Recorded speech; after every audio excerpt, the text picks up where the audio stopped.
continuidade à série de entrevistas com as madrinhas do projeto Mulher Destaque. Hoje a gente recebe aqui nos estúdios da 94 ao vivo a terapeuta ocupacional e psicopedagoga Ana Fernanda Galvão, também mestre em reabilitação com mais de 20 anos de experiência nos processos de reabilitação infantil. O projeto Mulher Destaque reconhece mulheres empreendedoras dos mais diversos ramos do mercado e que se destacam em nossa região, incluindo pelo seu desempenho em sua área profissional e sua iniciativa de empreender e inovar. A premiação é realizada todos os anos pela equipe do Jornal Agora e as vencedoras de cada segmento são eleitas pelo voto popular. São aproximadamente 90 categorias distribuídas em diversos segmentos econômicos e profissionais. E as grandes vencedoras recebem o seu prêmio em uma grande noite de gala. E que este ano deverá ocorrer no próximo dia 17 de maio. O evento de premiação Mulher Destaque é realizado pelo grupo Agora de Comunicação. E mais uma vez, a Rádio 94 Live transmitirá a cerimônia ao vivo. E para conhecermos um pouco mais sobre o trabalho tão importante de cada uma das mulheres destaques, hoje, de forma especial, conversamos com a vencedora Ana Fernanda Galvão. Seja muito bem-vinda. Boa noite, Fernanda. Obrigada, boa noite. Uma delícia estar aqui. Um prazer te receber, tá? Agora, antes de entrarmos na pauta, que é o nosso objetivo, me conta como você se sente sendo a vencedora desse prêmio que é tão representativo, o prêmio Mulher Destaque. E me contaram que não é a primeira vez, né, Fernanda? Não é. Eu penso num prêmio de representatividade mesmo. O meu trabalho, né, é trabalhar com desenvolvimento atípico. E é uma área, a inclusão, que necessita de um olhar, que necessita de representatividade. Um olhar diferenciado, né? Especial, com carinho, amor e também técnica, né, Fernanda? E um lugar. Não é estar à margem, é estar dentro, é fazer parte. Eu sou profissional há 20 anos, mas eu também sou uma mãe atípica. E eu entendo essa invisibilidade. Então, quando eu ganho esse prêmio, eu sinto que eu estou representando essas mulheres que, assim como todas as mães, né, abdicam de muita coisa e doam a vida para o filho, nós, mães de uma criança atípica, a gente ainda tem algumas demandas extras. Então, é isso que eu sinto, é dar visibilidade, é dar voz para uma população que está buscando ser incluída. E esse depoimento é bonito porque impulsiona outras mães que às vezes têm medo, têm receio, às vezes têm pré-questionamentos, porque muitas das vezes, né, tem, mas é um momento assim de pensar assim, eu fui escolhida e é um desafio, mas um desafio bom, um desafio para crescer como pessoa, como profissional e também ajudar naquela intermediação daquele ser que veio, teve aquele seio familiar escolhido, em N cargas, mas que você pode fazer a diferença nele, né? E contribuir com a evolução dele e também sua, né, Fernanda? É um processo, né, de conhecimento, de autoconhecimento, é um processo de descoberta de um tempo de paciência, de entendimento que nós temos também as nossas limitações, mesmo sendo típicos, né? A gente não consegue entrar na vida do outro para além do que ele permite ou do que ele consegue.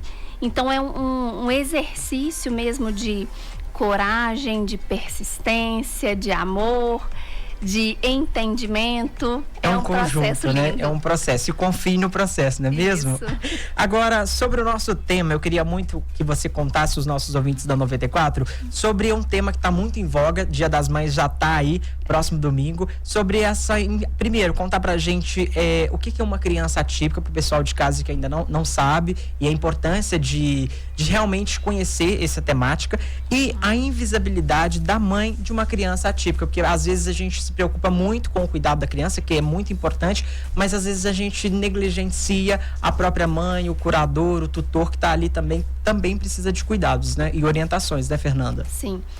Então vamos pensar primeiro aqui no que é uma criança atípica, né? Quando a gente fala de desenvolvimento, a gente vai pensar em uma sequência ordenada de eventos, né? Então, primeiro a criança firma o pescoço, senta, anda, enfim, tudo ordenado. Isso é o que a gente chama de desenvolvimento típico.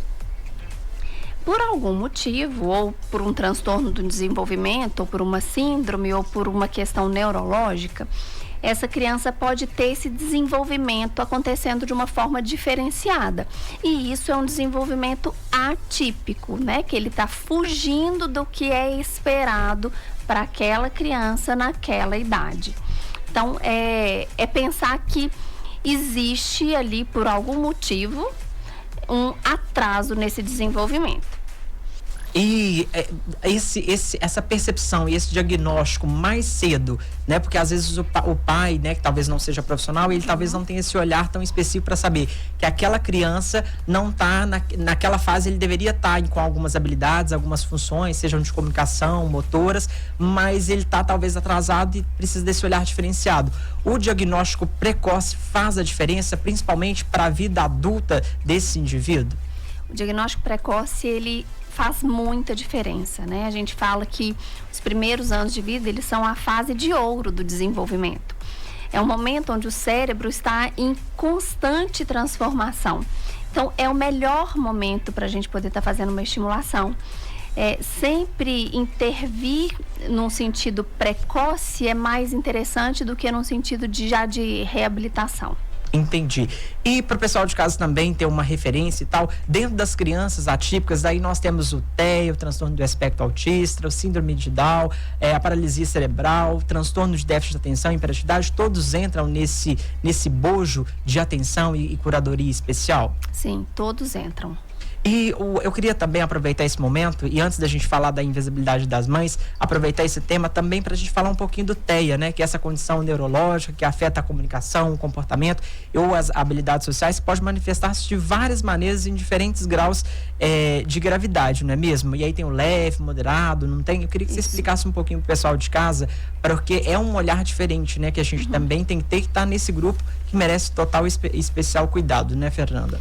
Eu acho importante a gente ressaltar que o transtorno do espectro autista, ele é um transtorno do neurodesenvolvimento. Ele não é uma condição neurológica, nem uma doença. Ele é um transtorno. Algo aconteceu no neurodesenvolvimento, ou seja, no desenvolvimento do cérebro, que trouxe ali algum transtorno, algum atraso. E é importante dizer disso porque não é estrutural. Então, se eu faço um exame de imagem, por exemplo, eu não vou ver uma alteração nesse cérebro, porque é do neurodesenvolvimento. Então, é muito importante a gente saber disso. Ou seja, o médico diagnosticou meu filho como autista, mas ele não fez nenhum exame. Mas é isso mesmo, a gente não vai fazer um exame, a gente não tem um exame para essa condição. E a pessoa não se torna autista, ela nasce autista, podemos dizer isso? Sim.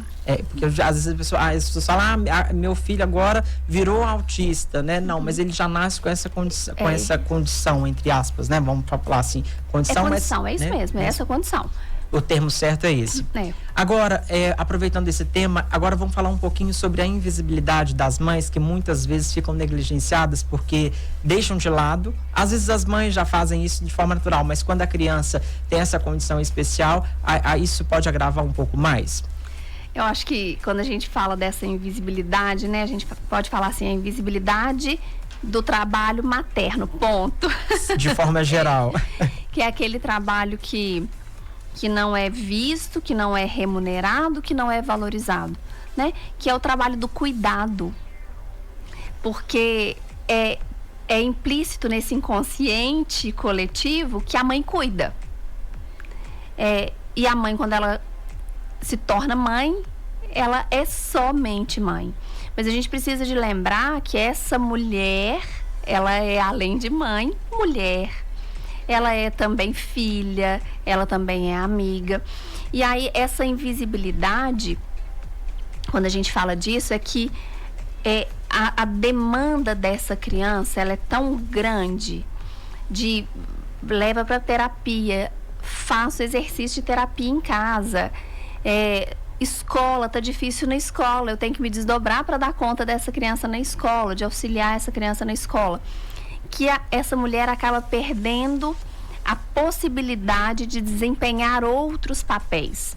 né? Então ela perde a capacidade ou o desejo de estar ali no lugar de mulher, de estar no lugar de amiga. Vou sair com as minhas amigas, né? Ter o momento dela, né, também, que é importante, né? De autocuidado, inclusive, ou simplesmente de ter um olhar assim. Vamos pensar numa festinha de família nessa situação. Todas as crianças correndo para lá e para cá, e a mãe daquela criança que talvez não suporta um barulho. Sim, que é muito sensível, né? Ou que tá correndo para lá e para cá, ou que não tá interagindo, ou que tá batendo nas outras crianças. Essa mãe, ela não tem condição de sentar para comer nessa festa.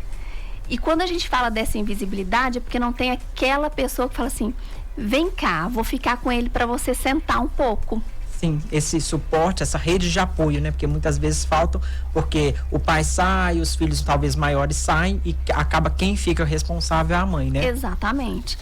Exatamente, e isso é implícito, né? A mãe que vai tomar conta, é a mãe que vai deixar de trabalhar para poder fazer o cuidado dos filhos, né? E te perguntar o seguinte, para as mamães que talvez estão nos ouvindo e se encontram nessa condição e às vezes não tem condição de procurar um profissional e algo nesse sentido, por agora, o que elas podem, nesse momento de autopercepção, se darem conta que estão nessa situação e o que elas podem fazer na prática para tentar pelo menos começar a caminhar, né, para um melhor caminho, para o autocuidado, mas também com o cuidado do filho, enfim, o que você indicaria para ela para começar a ter esse despertar, né, para essa situação e começar a mudar, nem que seja progressivo, mas que ela comece a sair daquela situação presente e comece a caminhar para um lugar melhor. Lave o cabelo, mulher, dá tempo de lavar o cabelo, né? Priorize o momento de lavar o cabelo, passa um batom. Um momento de autocuidado, por exemplo, antes de dormir, vou passar um creme hidratante no corpo. Skincare, né? Que é importante, cuidado com a pele. Sim, e tal. Que é um momento de intimidade consigo mesma.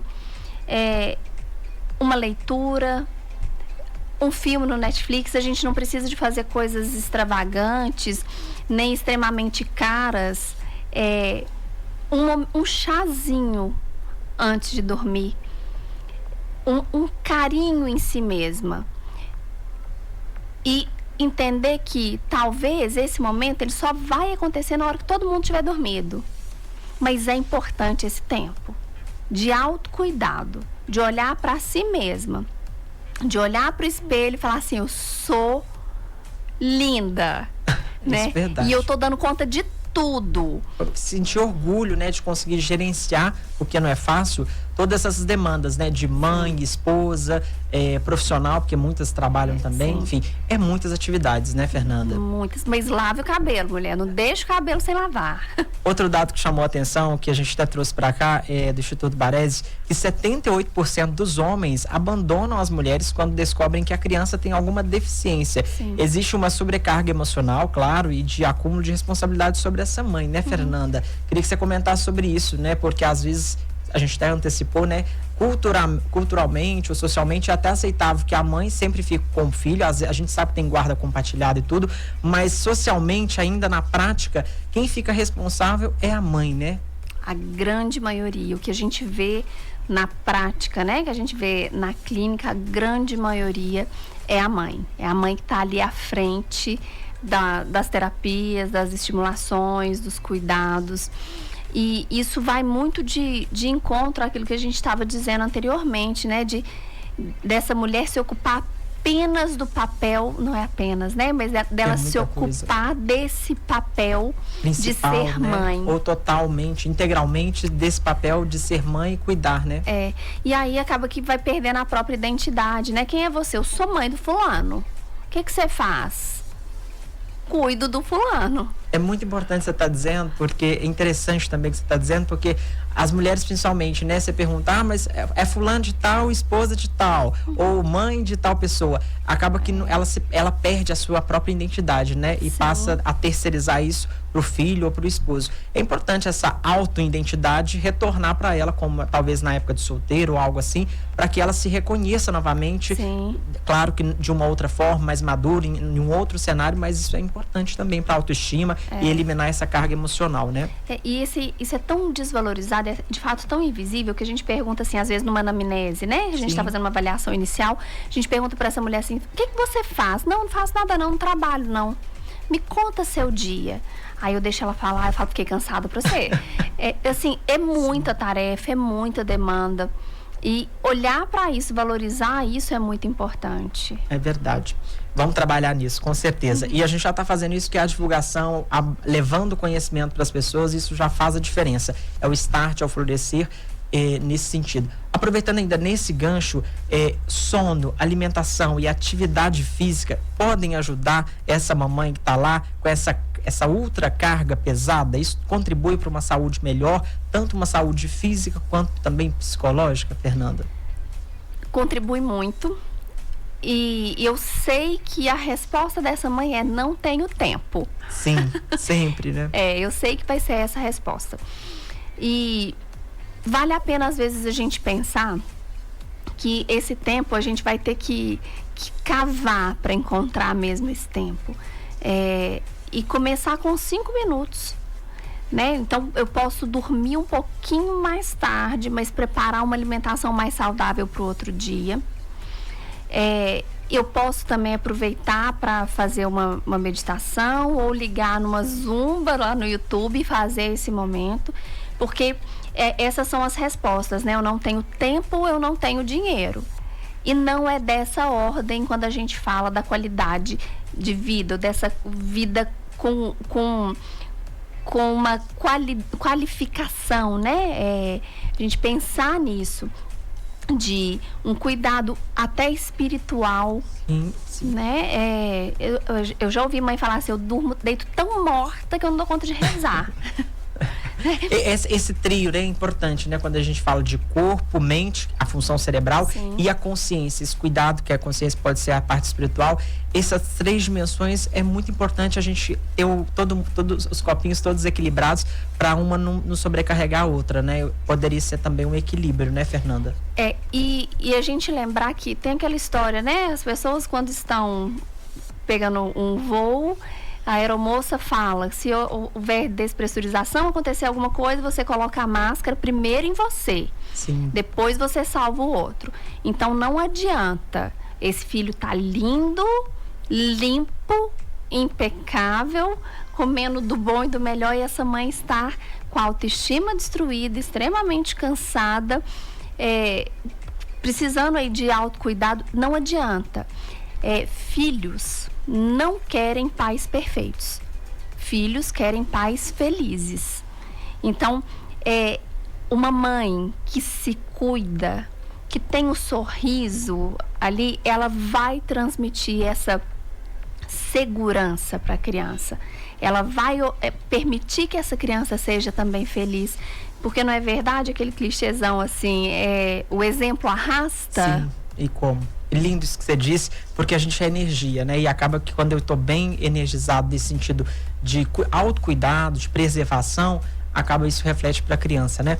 E aproveitando esse tema, eu queria te perguntar o seguinte: agora, como que a gente pode orientar no dia a dia alguns modos mais para a gente conseguir lidar com as crianças atípicas, sem preconceito? Como que a gente pode, com atitudes simples no dia a dia, a gente pode ter um olhar diferente, sem um olhar sem preconceito, sem afastamento ou de exclusão, que muitas das vezes é uma carga até histórica, de passado de geração para geração, mas que muitas das vezes é por falta de conhecimento, por ignorância. E aí, como a gente não conhece, a gente julga, afasta e não quer ver. Mas como a gente pode ter um olhar diferenciado no dia a dia, seja com pequenas ações? Supermercado, né? Um lugar que acontece a famosa birra. Não julgue o pai, não julgue a mãe. Talvez essa criança esteja em crise e a única coisa que ela precisa é que o pai e a mãe sentam no chão, acolha e abrace essa criança para ela poder diminuir o nível de alerta e conseguir controlar essa crise.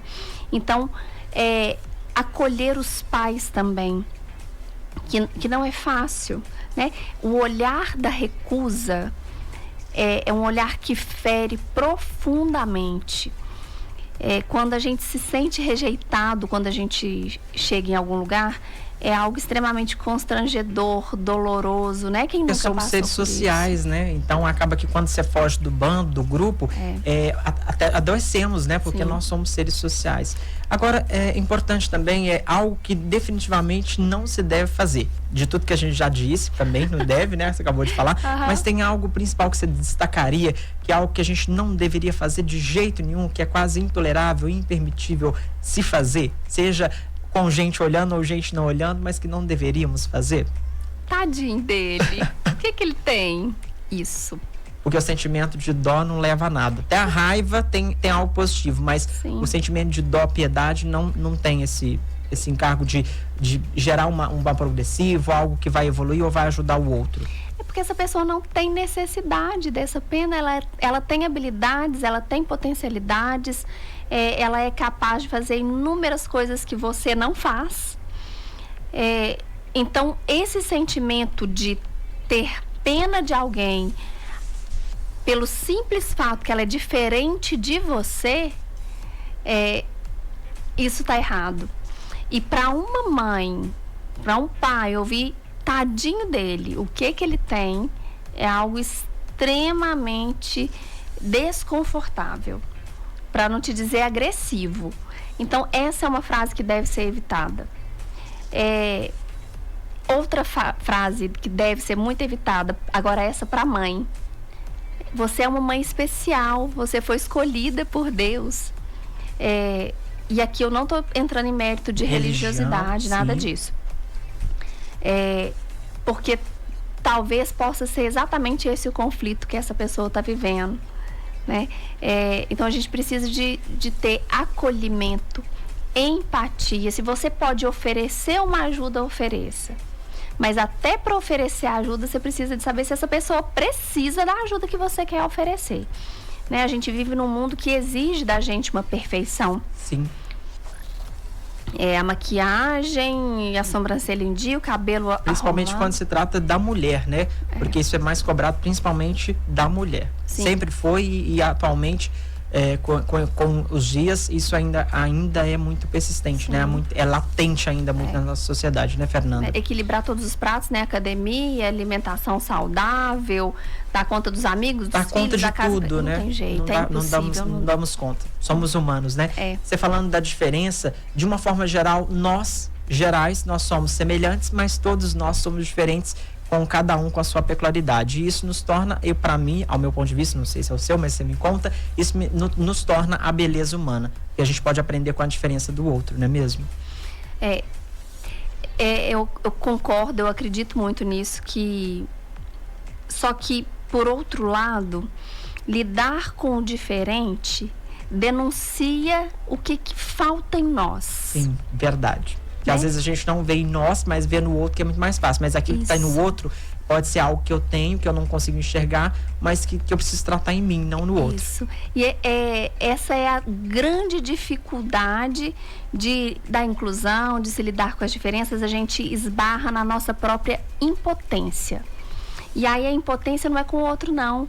É a impotência que a gente tem diante de nós mesmos, né? Freud fala assim: Pedro, quando fala de Paulo, fala muito mais de Pedro que de Paulo. Sim. Então, nunca é sobre o outro, né? A gente sempre está dizendo de nós mesmos. É porque apontar o dedo para o outro é muito mais fácil do que a gente se projetar, né? Pra gente e olhar para dentro, né? Eu sempre gosto de falar, fale para dentro, não para fora, porque quando você olha para dentro, você vai ver um monte de perfeição e um monte de coisa que você tem para melhorar, Sim. não é mesmo? E aí a pergunta é, o que da deficiência ou do transtorno te incomoda? Sim, importante fazer essa autorreflexão, porque talvez é algo que eu tenho, algo que eu preciso analisar, ir para uma terapia, algo assim, para que eu possa analisar e verificar e me tornar um ser humano melhor. A gente nasce humano, mas torna ser humano durante toda essa jornada, né, Fernanda? É isso. Ai, que bom. Antes da gente caminhar para o final, tem algo que você queria, antes dos contatos, que já eu vou pedir para você falar, algo que a gente não comentou, que você queria reforçar, principalmente agora que está chegando o Dia das Mães, esse cuidado, algo assim, um recado especial para as mamães ou o público geral que está nos ouvindo? Eu tenho.